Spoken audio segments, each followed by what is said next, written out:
बोलती पुस्तके. ज्यांना वाचनाचा नाद त्यांना बोलती पुस्तके घाली साद. आमचं चॅनल सबस्क्राईब करा आणि सबस्क्राईब करायला इतरांनाही सांगा. लेखक श्री दी बा पाटील सर लिखित कथा सरपंच. अभिवाचक दशरथ पाटील. सकाळी सकाळी सरपंच मानसिंगरावांनी हायबाला घरी बोलवून घेतला. हायबा आज्ञाधारकपणे हजर झाला. अंगावर कपडं चढवून सरपंच सोप्यातल्या बैठकीवर आले. नमस्कार घालून हायबा म्हणाला, येरवाळी बोलावणं पाठवलं सा. मिश्किल हसत सरपंच म्हणाले, एक जोखमीचं काम आहे. सांगा की, कसलं बी काम असू दे, मी आहे ना. मग काम तसं साधंच आहे. शित्याला बोलवून आणायचं आहे. कोण शित्या? त्यो मातंग वस्तीतला सकट्याचा शित्या. त्यो शित्या? ती ब्यात कशा पाहिजे हाय? जवळनं गेला तरी घाण मारतोय. मारून देईल घाण. त्यालाच बोलवून आणायचं. त्यो लई कामाचा माणूस आहे आपल्या.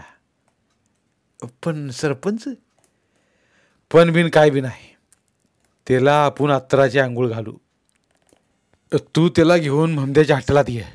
पुढचं पुढं बघू. सरपंचांच्या आदेशावर हायबा त्यांच्या बंगल्यातून बाहेर पडला. त्याच्या पाठोपाठ जीभ घेऊन सरपंचही बाहेर पडले. खरं तर त्याचं नाव सीताराम, पण सगळं गाव त्याला शित्याच म्हणायचं. दिसायला तो भिकाऱ्यासारखा दिसायचा. वाढलेल्या दाढी मिश्या, सातत्यानं गळणारं नाक, डोक्यावरची जीर्ण टोपी मातकट तेलकट झालेली. त्या टोपीला कसलाही आकार नव्हता. गावातल्या कुणीतरी तालेवारानं दिली असेल त्यावेळीच ती धुतलेली असावी अशी वाटायची. त्या टोपी खोलून वाढलेल्या काळ्या पांढऱ्या केसांची झुलपं डोकावताना दिसायची. अंगात कोणीतरी दिलेला निळसर पण टोपीसारखाच मातकटलेला अर्ध्या बाह्यांचा सदरा आणि खाली खाकी चड्डी गुडघ्यापर्यंत लोंबायची. पण अनुमानीच तो दिसायला बावळट आणि खुळा वाटायचा. त्याच्या डाव्या काखेत लांब बंदाची खाकी पिशवी खांद्यावर लोंबकळत असायची. तिच्यात त्यानं गावातून भीक मागून आणलेला शिळा भाकर तुकडा भरलेला असायचा. उजव्या हातात अल्युमिनियमची एक डिचकी शिंकाळ्यात बांधलेली. त्या डिचकीत आया बहिणीने दिलेलं कालवण असायचं. त्यावर त्याचा दिवसाचा उदरनिर्वाह चालायचा. शित्याला जवळच्या नात्यातलं कोणी नव्हतं, पण मातंग वस्तीत त्यांचा एक चुलता 2 आकणी कुंभारी कौलांच्या एका छोट्या घरात राहत होता. त्या घराला लागून एक वाकड्या तिकड्या मेढींचं कमरेत वाकल्यासारखं दिसणारं पाल्याचं छप्पर. त्या छप्परात 2 हडकुळ्या शेळ्या बांधलेल्या. ते छप्परच शित्याची निवाऱ्याची जागा. छपराच्या कुडाला आडव्या बांधलेल्या कळकावर शित्याचा संसार लोंबकळताना दिसायचा. त्या कळकावर कधी काळी धुतलेल्या 2 फाटक्या वाकळा होत्या. गावातून मागून आणलेली फाटकी कापडं होती. जणू लखतारांची एक रांगच त्या छपराच्या कुडाला अडकवलेली. तिथंच बाजूला एक शिंकाळं टांगलेलं. त्या शिंकाळ्यात एका छोट्या पिशवीत शित्याला रस्त्यावर सापडलेले विडीचे तुकडे असायचे. ही विडीची थोटकं अर्धवट ओढून टाकलेली असायची आणि शित्या ती गोळा करून ओढायचा. हे एकमेव व्यसन त्याला होतं. तो सातत्यानं ती थोटकं ओढायचा. दोन्ही कानांच्या पाळीवर 2 थोटकं सदैव अडकवलेली असायची. शित्यानं कानावरचं एक विडीचं थोटूक बोटांच्या चिमटीत घेतलं आणि ते अलगद ओटात धरून त्यानं काड्याच्या पिठीनं शिलगावलं आणि तोंडातून कोंडलेला धूर सोडून देत खाकी पिशवीतून जुन्या वर्तमानपत्राचं पान काढलं. ते डोळ्यांपुढं धरून तो वाचू लागला. तेवढ्यात छपरासमोर सरपंचांचा गडी हायबा येऊन उभा राहिला. शित्यानं त्याच्याकडे तिरकस पाहिलं. हायबा त्याला आवाज देत म्हणाला, शित्या, तुला सरपंचांनी बोलिवलंय. चल उठ झटकन. का र? सकाळी चावडी पुढचं झाडून आलूया की. असं शित्या विडीचं थोटूक टाकून देत म्हणाला.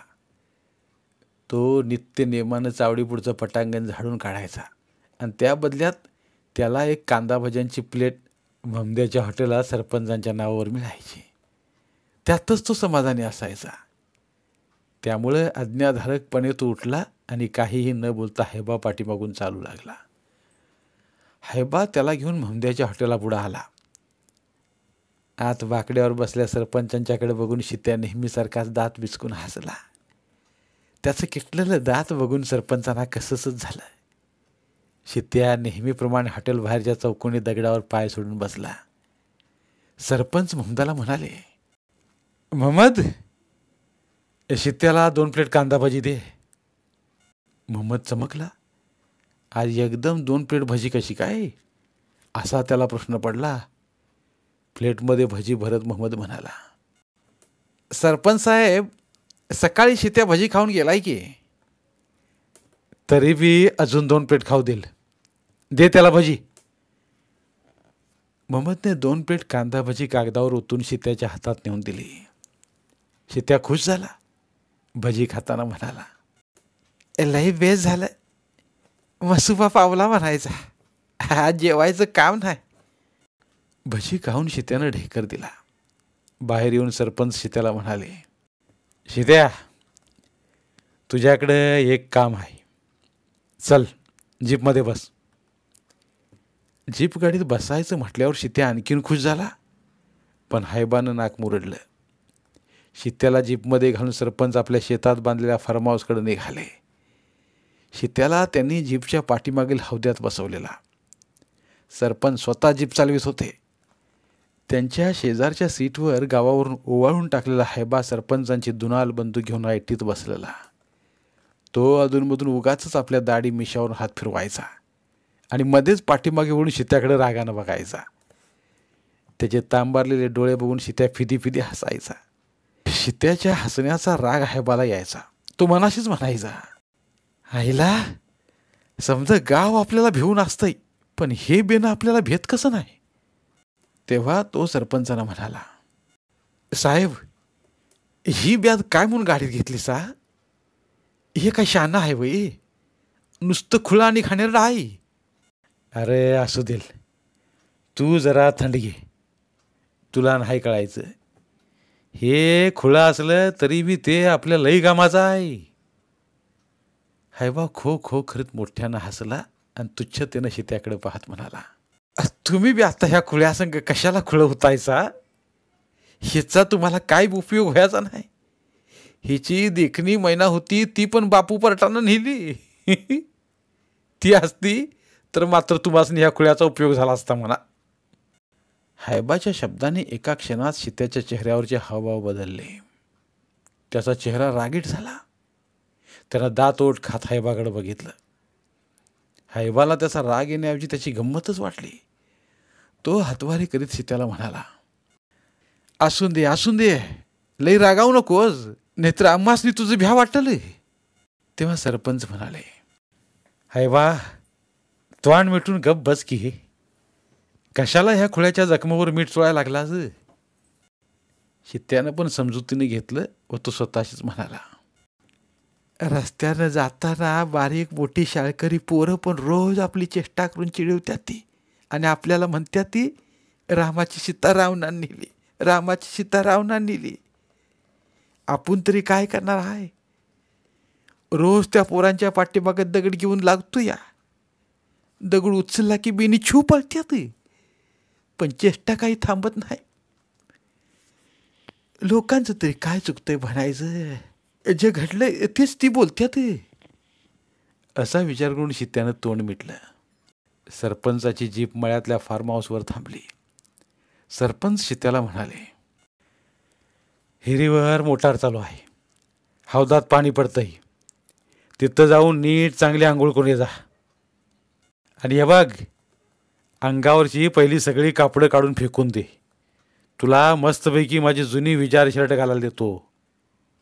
सरपंच असं म्हणता शित्याच्या चेहऱ्यावर समाधान ओसंडलं. तो जरासा लाजूनच म्हणाला, आंघोळ नागड्यानं केली तर चालेल काय? चालेल चालेल, बिंदास्त कर, शिवारात कोण बी नाही. पण आपण आहे की, असं हैबा बोलला. हैबातराव, आपण डोळे झाकून घ्यायचं. एवढं समजा ना भाई, आणि तुम्हासने बघावं वाटलं तर बारीक डोळे उघडून बघा की, त्यात काय अडचण आहे. असं सविस्तर बोलून सरपंच साहेबाला हसले. हायबा वरमला आणि म्हणाला, तुमचं काय चाललंय तेच मला कळना झालं या. मला तर वाटतं ह्याला टिकारण्यानं फोडीत गावाकडे पळविला पाहिजे आहे. हायबा आपल्या मनातलं बोलला. त्याला शित्याची घाण नकोशी झाली. शित्या त्या दोघांचं संभाषण ऐकीत ऐकीत पंपाखालच्या पाण्याच्या हौदात उघड्या अंगानं उतारला. हायबानं तोंड फिरवत सरपंचांना विचारलं, नव पण मला कळना, तुम्ही गांधीबाबा झाल्यागत ह्या खुळ्या माणसाचं एवढं कौतिक काय म्हणून चालवलं हाय. हायबा, अरे खुळ्या, माझा गांधीबाबा होईल काही? होतो म्हणलं तरी ते शक्य आहे का सांग?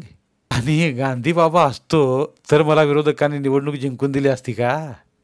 आता एक झालं, नोटवरचा गांधीबाबा मत्तीला धावला, तेवढ्यापुरतं का होईना, पण म्या गांधी आहे. हे सगळं खरं आहे. मग ह्या खुळ्याचं सकाळपासून एवढं लाड का लावली ती? सकाळी त्या ममद्याच्या हॉटेलात तिला भज्यांची प्लेट खायला दिली सा आणि गोड बोलून गाडीत बी बसून आणले सा. हेच माझ्या मनाला पटना झालं या. हैवाचं बोलणं शांतपणे ऐकून घेऊन सरपंच म्हणाले, हैवा, तुला मुसलमान माणूस काय करतो माहिती आहे काय? काय की बा? अरे त्यो बोकाड पाळतो, तिला चांगला चारा खारी खोबरं खायला घालतोय आणि चांगलं नेटाक झालं की त्याला मखमली झूल पांघरून गल्लीतनं फिरवतोय आणि त्यांच्या देवाला त्याची कुर्बानी देतोय. बरोबर आहे ना मग? सगळं खरं आहे. ते बोकाड कुर्बानीच्या तरी कामाचं असतंय, पण ह्यो शित्या काय कामाचा आहे? कामाचा हाय म्हणून तरी आणलाय त्याला. मला त्याची बी कुर्बानी द्यायची आहे. काय म्हणतासा काय? म्हणजे नरबळी म्हणा की. असं म्हणून हैबानं कपाळावरचा घाम पुसला. सरपंच मिश्किल हसले व म्हणाले, हैबतराव, कपाळावर घाम आला. गावटग्या हैसा आणि एक खुळं मारायचं म्हणल्यावर एवढं भिल्याचा होई? लई भिवू नकासा. या खुळ्याची कुर्बानी गावासाठी द्यायची आहे. हैबानं मौन पाळलं. सरपंचांनी आपली जुनी कापडं बंगलीतून आणून पाण्याच्या हौदात बसल्या शित्याला दिली. अंग पुसायला टॉवेल दिला. त्याला म्हणले, आवरून आत ये. शित्या नव्या रूपात बंगलीच्या बैठकीवर गेला. सरपंचांच्या खुर्चीसमोर खाली बसला. त्याला सरपंच म्हणाले, शित्या, आजपासून तुला कायमची नोकरी दिली. या मळ्यात झाडलोट करून राखण करायची. 3 वेळा भाकरी मिळेल आणि वर बिडी काडीला पगार बी मिळेल. राजील ना मग? शित्यानं मान डोलावली. त्याच्या पुढ्या टिपवायवरचा पांढरा कागद धरून सरपंच म्हणाले, लिहायला वाचायला येतंय ना मग? सही करशील का? शित्या बरं म्हणाला. सरपंचांनी त्याच्या हाती आपल्या शर्टच्या खिशातला पेन दिला. शित्यानं पांढऱ्या कागदावर मराठीत सही केली. कागद सरपंचांच्या हाती देत म्हणाला, माझं रान लिहून घेणार आहेसा काय? अरे तुला नोकरी दिली म्हणजे सही नको काय? तुला चावडीच्या कामावर पण घ्यायचं आहे, त्यावर पण सही करायची बरं का? बरं बरं शित्या, आता इथंच राहायचं. काम करू वाटलं तर करायचं, नाहीतर निवांत बसायचं. अशी सरपंचांनी समज दिली. शित्याची फार्म हाऊस बाहेरच्या अडगळीच्या खोलीत व्यवस्था करून सरपंच साहेबाला म्हणाले, हैबा, ग्रामपंचायतीकडे जाऊया, बस गाडीत. हैबा जीपमध्ये बसला, पण जरासा गांगरूनच बसला. त्याचे बदललेले हावभाव बघत सरपंच म्हणाले, हैबा, तुमच्याच हस्ते शित्याची कुर्बानी द्यायची बरं का? अच्छा अच्छा, मला पाप नाही जमायचं. ह्या गरीबाला काय म्हणून मारायचं? गालात हसून सरपंच म्हणाले, बरं राहू दे, ते पाप आम्ही करतो, पण त्या तुझा वाटा असता म्हणजे बरं झालं असतं. दातकिळी बसल्यासारखा हैबाचा आवाज बंद झाला. सरपंचाने जीप चावडी पुढे थांबवली जीपमधून खाली उतरून ते तरातरा ग्रामपंचायतीच्या कार्यालयात गेले. पाठोपाठ त्यांचे दुनाल बंदूक सांभाळत हैबा पण आत गेला. ग्रामसेवकाने त्यांना उठून नमस्कार केला. त्यांच्या शेजारच्या खुर्चीत बसत सरपंच म्हणाले, अनरा साहेब, कालच्या जनरल सभेचं फायनल प्रोसिडिंग लिहिलं नाही ना? मग नाही लिहिलेलं. तुम्ही सांगितलं म्हणून तसंच ठेवलं आहे. बरं झालं. जनरल सभेला पिण्याच्या पाणी योजनेचा अध्यक्ष म्हणून आमच्या नावाचा ठराव झाला आहे. त्यो गुपचूप बदलायचा. बातमी ह्या कानाची त्या कानाला कळू द्यायची नाही. आणि योजनेचा अध्यक्ष म्हणून मी सांगतो ते नाव टाकायचं. चालेल की. मी काय तुमच्या शब्दाबाहेर नाही. तुम्ही सांगाल तसं प्रोसिडिंग तयार करू. हां, तर लिहा, अध्यक्षपदी सीताराम रावबा सकटे यांची निवड एकमताने गावाने केली. शिवाय आर्थिक खर्चाचे सर्व अधिकार अध्यक्षांना देण्यात आले. हे ऐकून अण्णासाहेबांनी सरपंचांच्या तोंडाकडे पाहत विचारलं, हा सीताराम कोण? त्यो रस्त्याने हिंडतो त्यो खुळा शित्या. खुळा शित्या? गाव काय म्हणेल आणि त्याची सही कोणी करायची? ग्रामसेवक, त्यो तात्पुरता खुळा आहे, परमनंट नाही.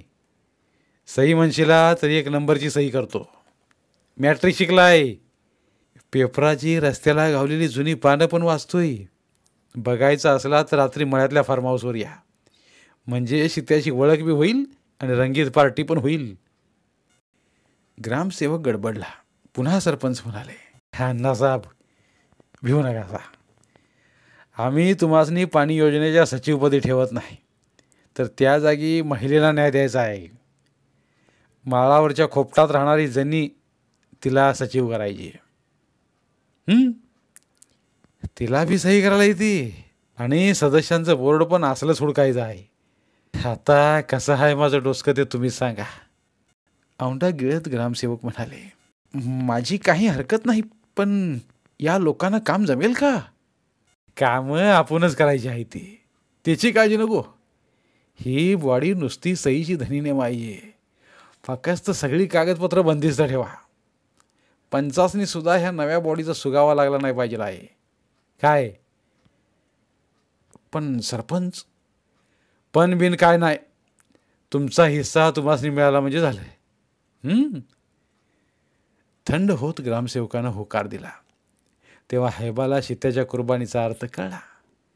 तो सरपंचाला म्हणाला, सरपंच, खरं बसतात हायसा म्हणायचं तुम्ही.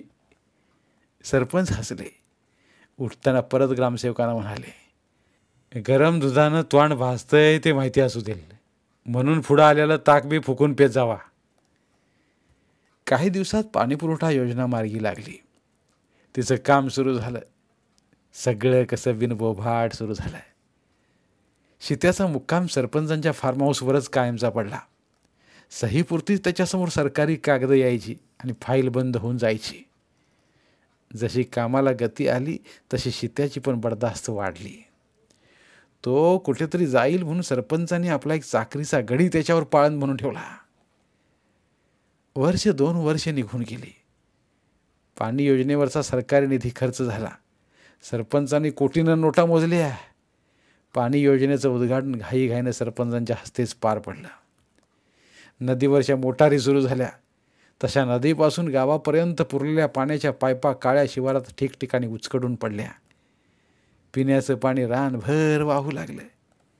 उद्घाटनाचं बटन दाबलं त्याच दिवशी पाणी योजना बंद पडली. गावातले सरपंचांचे विरोधक जागे झाले. त्यांची गावकऱ्यांच्यात कुजबूज सुरू झाली. पाणी योजनेत प्रचंड भ्रष्टाचार झाला म्हणून चर्चा रंगू लागली. चर्चा राजकारणाच्या ऐरणीवर आली. सरपंच विरोधकांचे टार्गेट झाले. विरोधकांना गाव म्हणाले, तुम्ही कशाला बघत बसलाय? निकृष्ट पायपा वापरल्या. पायपा पुरायला खोल खड्डे घेतले नाहीत. योजनेचा निम्मा पैसा सरपंचांनी खाल्ला. भ्रष्टाचार झालाय. आता विरोधकांचं आंदोलन सुरू झालं पाहिजे आहे. एक ना अनेक तोंडाने माणसं बोलू लागली. तसा गावातल्या विरोधी पार्टीचा सतीश दादा आणि त्यांच्या माणसांना त्यांच्यावरच दबाव आल्यासारखं वाटू लागलं. एक दिवस पोलीस पाटील सतीश दादाला म्हणाले, अरे दादा, नुसता नावालाच दादा नको आहे. सत्ताधारी गावाच्या टाळूवरचं लोणी खायला लागल्या ते पण सगळं कसं बिनबोभाट चाललंय. त्यासनी आडवं लावणार ह्या गावात कोण हाय का नाही? अरे ही योजना आता फसली तर ह्या गावाच्या हयातीत ह्या गावाला चांगलं पाणी प्यायला मिळायचं नाही. निदान ह्या सरपंचाला तरी जा विचारायला नको का? सतीश दादाला पोलीस पाटलांचं म्हणणं पटलं. पाटलांनी लावलेली आग धुमसत निघाली. सतीश दादानं सरपंचांच्या विरोधात जनमत तयार करायला सुरुवात केली. त्याला गावातलाच एस.के. पाटील वकील भेटला. तो पण मानसिंगरावांचा द्वेष करत होता. त्यानं दादाला कायदेशीर बाबींचा सल्ला दिला. त्याच्या सांगण्यावरून माहितीच्या अधिकाराखाली दादानं तालुक्याच्या BDOकडे अर्ज केला. झालेल्या योजनेची संपूर्ण माहिती मागितली. सरकारकडून आलेला निधी आणि झालेला खर्च याचा ताळेबंद मागितला. कामाच्या दर्जाबाबत विचारणा केली. BDOने अर्ज ग्रामसेवकाकडे पाठवला. सरपंचांनी कंत्राटदाराकडे बोट दाखवलं. शिवाय त्यांच्या मंत्री नेत्यांचा दबाव अधिकाऱ्यावर टाकला. तरी पण दादाच्या अर्जानं सरपंचांचं पितळ उघड पडणार होतं. सरपंचांनी सगळ्याच गोष्टी कंत्राटदारावर लादल्या. कंत्राटदार पवार हादरला. भ्रष्टाचार आपल्या अंगलटी येणार याची त्याला जाणीव झाली. त्यानं एका रात्री दादाचं घर गाठलं. त्यानं दादाचं पाय धरलं. म्हणाला, दादा, माझी काहीही चूक नाही. माझी 40% रक्कम सरपंच आणि अधिकाऱ्यांना कमिशन देण्यात गेली.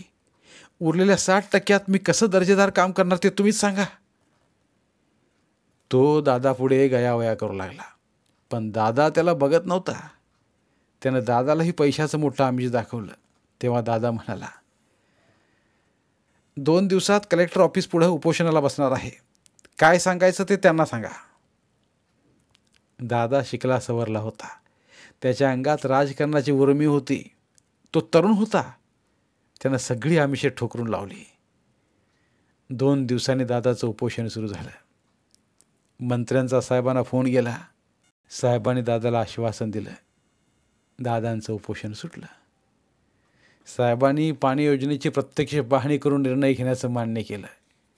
दादाचं तेवढ्यावरच समाधान झालं. उपोषणस्थळी परिस्थितीवर लक्ष ठेवण्यासाठी गेलेला हायबा आपली मोटरसायकल दामटीत रात्री गावात आला.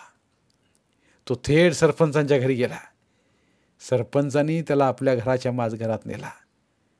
हायबाला म्हणाले, हायबा, काय काय झालं? उपोषण सुटलं का नाही? उपोषण सुटलं खरं, पण कलेक्टर साहेब आपल्या गावाला भेट देऊन योजनेची तपासणी करणार आहेत. काय बी हरकत नाही. काळजी करायचं काम नाही. सगळं कसं आपल्यासारखंच होईल. ते कसं काय? अहो, सरपंच त्यो दादा पाटील प्रकरणाची पाठ सोडणारा माणूस नव्हे. ते काय बी असूल देत. असं म्हणत सरपंच उजव्या हाताच्या अलमारीवर लावल्या आरशासमोर जाऊन उभे राहिले. त्यांनी डोक्यावरच्या केसांचा भांग हाताची बोटं फिरवून सरळ केला. कुठेतरी पिकलेल्या मिशांच्या टोकांना पीळ दिला. अंगावरच्या स्टार्च दिलेल्या विजार शर्टाकडे पाहत व शर्टाची कॉलर बोटांच्या चिमटीत धरून हायबाला म्हणाले, हायबा, अजून आम्ही तरुण आहे. राजकारण करायला अजून लई वय मिळणार आहे मला. ह्यो फंशा त्या कालच्या सतीश दादाची तर पाठ लावीलच, पण कलेक्टर साहेबाला बी खिशात घालील. ते कसं काय? कलेक्टर लई कडक आहे म्हणे. अरे खुळ्या, तो किती बी कडक असू देल. म्या खाल्ल्याला उष्ट हात जरी झिंजाडला तरी माझ्या बोटासनी लागल्या खरकड्यावरच त्याचं समाधान होईल. काय बी कळलं नाही बा. अरे हाय बा, आपण खाल्लेल्या पैशातलं एक पुडकं त्या साहेबाला द्यायचं, झालं. आता तरी कळलं ना मग. म्हणजे तुम्ही बी या भानगडीत हात मारलायचा म्हणा की.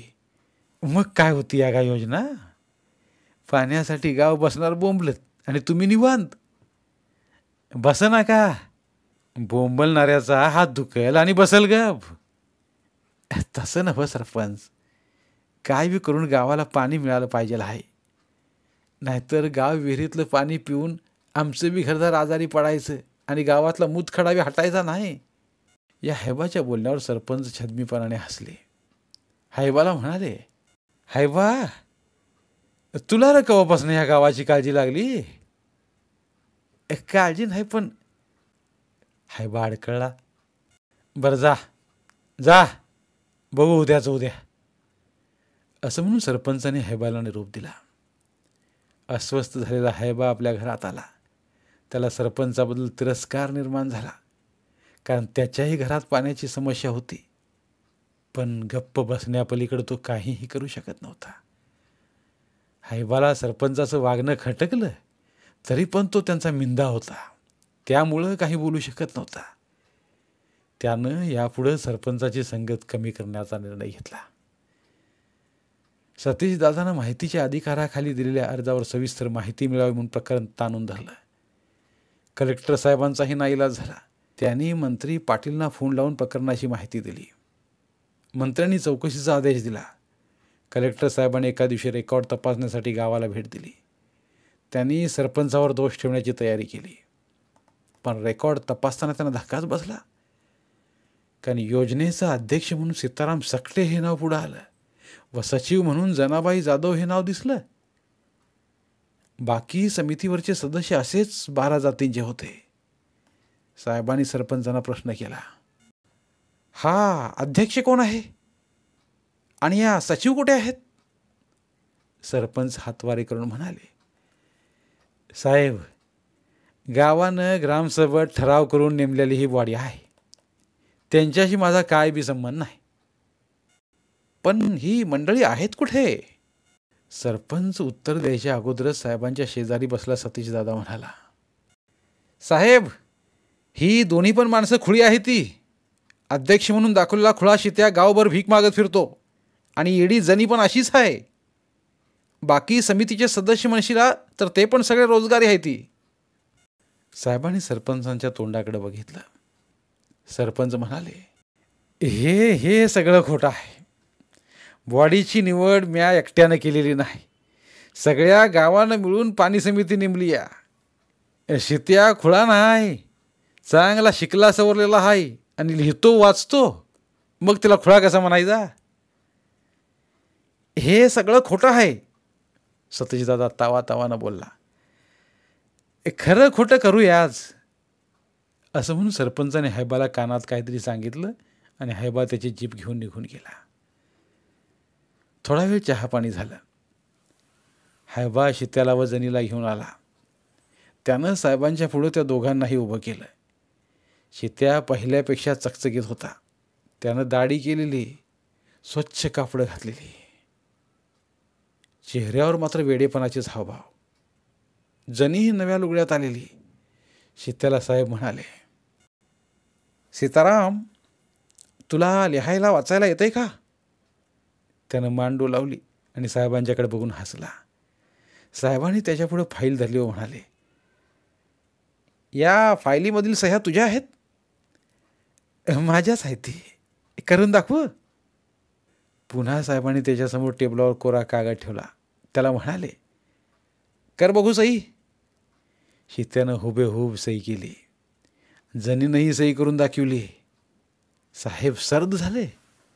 सरपंच कुचेष्टानं हसले. सतीशदादा चिडला. तो मोठ्यानं म्हणाला, ही दोन्ही माणसं खुळी आहे. ती सगळं गाव सांगेल तुम्हाला. ह्यो शित्या गल्लोगल्ली भीक मागित फिरतो आणि ही खुळी जणी कुणाची तरी भांडी घासून जगती. हा काय प्रकार आहे? ही गावच्या डोळ्यात नुसती धुळफेक आहे. सह्या खोळ्यांच्या आणि मलिदा खातो सरपंच. शिवाय ग्रामसभेचं प्रोसिडिंग पण खोटं आहे. विचारा अण्णासाहेबाला. दादा तावातावानं बोलला. कलेक्टर साहेबांनी समोर बसल्या ग्रामसेवकावर नजर लावून विचारलं, काय हो ग्रामसेवक, हे म्हणतात ते खरं का? ग्रामसभेचं प्रोसिडिंग खोटं कसं लिहिलं? ग्रामसेवकानं कपाळावरचा घाम पुसला. त्याच्याकडे डोळे वटारून बघत सरपंच मध्येच बोलले, साहेब, प्रोसिडिंग खोटं नाही. ह्या दादाला एवढी गावाची काळजी होती तर त्यानं ग्रामसभेला हजर राहायचं नाही का? गावाने निर्णय घेतल्यावर पुन्हा बोलून गेलेला बाण परत येणार आहे का?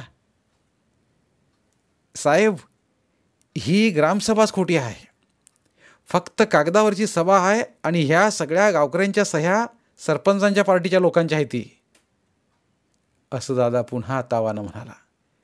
त्याला शांत करीत साहेब म्हणाले, कोणाच्या सह्या आहेत यापेक्षा त्या गावातील नागरिकांच्याच आहेत हे माझ्या दृष्टीनं महत्त्वाचं आहे. आता कारवाई करायचीच झाली तर या सीतारामसह सर्व समिती सदस्यांवर आणि कंत्राटदारावर करावी लागेल. त्यावर दादा म्हणाला, गावच्या पोलीस पाटलांना विचारा, हा खुळा आहे का नाही. बाजूलाच बसल्या पाटलांच्याकडे साहेबांनी वळून पाहिलं.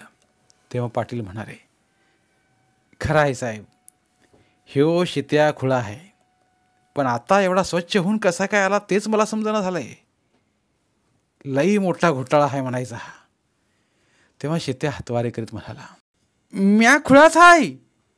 बापू पटानं माझी बायको पळवून नेली आहे, तिला आणून देतो म्हणून सरपंच म्हणाला, म्हणून मी ह्या सह्या केल्या. सरपंचाच्या नावानं चांगलं, गावाच्या नावानं चांगलं आणि बायकोच्या नावानं बी चांगलं. समज कसं लई बेस आहे. बेस म्या बी खुळा आणि गाव बी खुळा. गाव खुळं तसं तुम्ही बी खुळा. सगळी खुळ्यांची जत्रा आहे. असं बडबडत शित्या उठला आणि आपल्याच तालात उड्या मारीत ग्रामपंचायतीमधून पळून गेला. त्याला पाठमोरा बघत चिडलेले साहेब उठले. ते तावातावाने सरपंचांना म्हणाले, निघतो मी, खूप तमाशा झाला, आता तुम्हालाच बेड्या ठोकतो, तेव्हा कळेल सगळं. साहेब कार्यालयातून बाहेर पडले. त्यांच्या पाठीमागून पोलीस पाटील आणि सतीशदादाही रागाने सरपंचाकडे बघत बाहेर पडले. सरपंच गालात हसले. हायबाला म्हणाले, हायबा काढ तंबाखू. हायबानं तंबाखूची चिमूट स्वतःच्या तळ हातावर मळून त्याची गोळी सरपंचांच्या हातावर ठेवली. त्याने ती हळूच तोंडात टाकली. ग्रामसेवक लटालटा कापत होता. त्याच्या खांद्यावर हात ठेवून सरपंच म्हणाले, अण्णासाहेब लई भ्यायचं नाही, माझ्या प्रश्नाची उत्तरं द्या. ग्रामसभा कुणाची? आपल्या दोघांची? नाही, ग्रामसभा सगळ्या गावकऱ्यांची. शित्याच्या अध्यक्षपदाला मंजुरी कुणाची? गावाची. खर्च झालेला पैसा कुणाच्या सहीने गेला?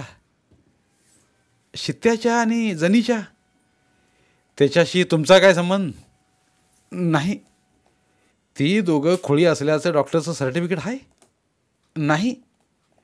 मग तुम्ही एवढं का भितायचा? बेड्या पडल्या तर त्यासनी पडतील. आपला काही संबंध नाही. बरोबर आहे ना मग? अण्णासाहेबांनी मुंडकं हलवलं. सरपंच म्हणाले, ज्या गावच्या बोरी त्याच गावच्या बाबळी आहे ती. सतीशदादा अजून बारका आहे. असं म्हणत सरपंच खुर्चीतून उठले. हायबाई त्यांच्या पाठीमागून उठला. त्यांना थांबून विनवणी करत ग्रामसेवक म्हणाले, सरपंच तुमचं होतं हे राजकारण, पण या राजकारणात माझा गरिबाचा जीव जायचा. गरीब? अण्णासाहेब गरीब केव्हापासून झाला सा? नाव बादशाह आहे. बादशाहसारखं राहावा की उगा स्वतःचीच कुचेष्टा काय म्हणून करता सा? नाही, पण ग्रामसभेचं प्रोसिडिंग मी लिहिलंय. मग काय चुकलं? ग्रामसेवक व्हायचा म्हणल्यावर प्रोसिडिंग तुम्हीच लिहायला पाहिजे. बरं तुम्ही तरी खोटं काय लिहिलं या? जे ग्रामसभेत पब्लिकनं मांडलं तेच लिहिलं सा. पण पब्लिक पुढं चर्चा कुठं झाली? चर्चा नसना का? लोकांच्या सह्या तरी खऱ्या आहेत ना? मग खऱ्या आहेत. मग काळजी का? काय झालं तर गावकरीच निस्तरतील. आता असं करा, गावाकडं जावा आणि रात्री घेताय ते पहिल्या झाडाचं टॉनिक दिवसाचं घ्या जावा, म्हणजे काय बी काळजी वाटायची नाही. पण वरिष्ठांच्या पुढं मला खरी वस्तुस्थिती दडवता येणार नाही. या अण्णासाहेबांच्या वाक्यावर सरपंचांचा रागाचा पारा चढला. ते त्यांना म्हणाले, अण्णासाहेब या तुम्ही पण मलिदा खाल्ला आहे का नाही? यावर अण्णासाहेबांनं मौन पाळलं. पुन्हा सरपंच म्हणाले, शान खाल्लंयचा तसं ते पचवायला बी शिका, कळलं? असं म्हणून हायबासह सरपंचांनी पाठ फिरवली आणि गलित गात्र झालेल्या अण्णासाहेबांना आपल्याच गालावर फाड मारून घेतलं. धन्यवाद.